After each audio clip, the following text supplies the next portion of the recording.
Before that, US Middle East envoy George Mitchell is meeting Palestinian leader Mahmoud Abbas in the West Bank today after emphasizing the importance of a two-state solution in talks with the new government in Israel. His meetings in Jerusalem yesterday highlighted the difference between the United States and Israel in attitudes to the Middle East peace process. We can speak now to Sameh-Habeeb. He's from Gaza. He's come into our studio. He's come to London. He's founder of the Palestine Telegraph, an online newspaper.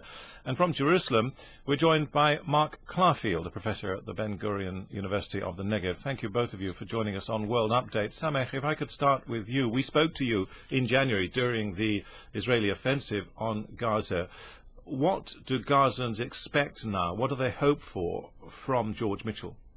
Well, the Gazans still do hold the same attitude towards the American government, since the President Obama said in his speech in the IPAC first, before he came to the office, that he's vowing of a viable Palestinian state, and a viable Palestinian state for the Palestinians means less than 20% of the West Bank, and it's not a complete country, no sovereignty for the Palestinians, no borders.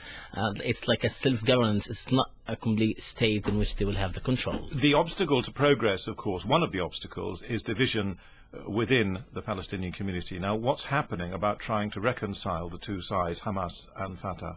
Well, the main obstacle is not the Palestinian division. The main obstacle is Israel.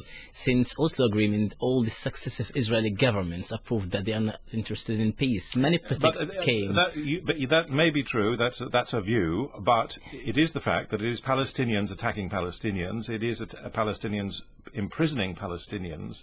Now, is there any progress towards reconciling those two sides? But let me emphasize back on this in this issue. President Abbas, and after Annapolis Agreement, he ran many of the items of the roadmap, and he implemented everything in the West Bank, and he got nothing from the Israelis. No, but I'm not. Forgive me. Okay, well, we'll come back to this because you're not answering the question which I'm putting to you. Let me speak to Mark Clarfield at Ben-Gurion University in the Negev. The point that's being made is that whatever the Palestinians do, and they may agree on a unity government, the Israelis won't join in with any meaningful process. No, I don't think that's true. I think many of us in Israel, if not the majority of us, want a two-state solution. We can't see any other way of sharing this land between two nations. We have to share the land, and many of us agree. The problem, I think, as you said, and as your Gaza correspondent didn't answer, is in order for this to happen, there has to be one Palestinian voice. We in Israel have many voices, but we have one government. I personally didn't vote for the government or the party that is in power right now, but they're our government. Whatever they negotiate, we have to accept. On the Palestinian side, we have two governments, one in Gaza, which is very close to the university in which I teach and from which rockets fell on me many times during the war in January. And there's another government in the West Bank, which I can see because I'm in Jerusalem right now, just outside the window of the BBC. But for there to be one voice, I don't understand. There's no one to speak to. But for there to be progress, there also does have to be a halt to the building of settlements. The outposts should be removed that are clearly illegal even under Israeli law. Yeah, that isn't happening. Agree. No, you're right, but I don't think that Palestinian unity is predicated on that. I think that's necessary, but not sufficient. I agree with you, it has to happen. But if we were to stop building in the West Bank, I can't see Fatah and Hamas suddenly talking to each other. They see each other as arch enemies. There are two governments right now on the other side of the border. How can anyone negotiate with two governments? Sameh-Habeeb, are they enemies, Fatah and Hamas, eternal enemies?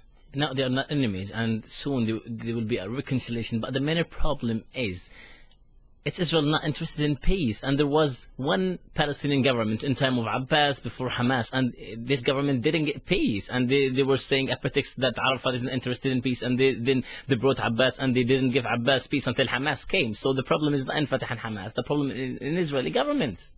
And Mark Clarfield? Yes, could I ask you a question? First of all, I read your paper last night, and I congratulate you. It's very interesting. It's not the most objective paper in the world, but it is very good, and I enjoyed reading it, and I wish you luck in the future.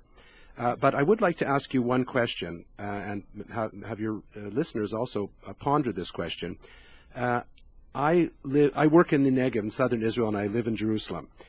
We left the Gaza Strip almost 3 years ago unilaterally. We left everything there in the perhaps naive but true hope that the Palestinians would start to build their own state in the Gaza Strip together with the West Bank. Since we left that, there have been almost 10,000 rockets that have been sent over the border into southern Israel. My question for you is, how in the world does this in any way forward the formation of a Palestinian state? I think this is self-destructive. In fact, many Arab commentators agree with me. But I'd like your thoughts on that. That's very paradoxical. Say, who told you that Israel pulled out from the Gaza Strip? Israel took control of the borders, took control of the sea, destroyed the airport, and nothing out of our country was didn't withdraw, Habeeb? Yeah, it was like we didn't withdraw. Yeah, you just pull out from the inside Gaza, but you circulated the Gaza from outside. So there were like no elements of a country for Palestinians. So how come you said that Israel is withdraw? So they have only circulated the Gaza Strip from the outside. As for the rockets, only 28 Israelis were killed since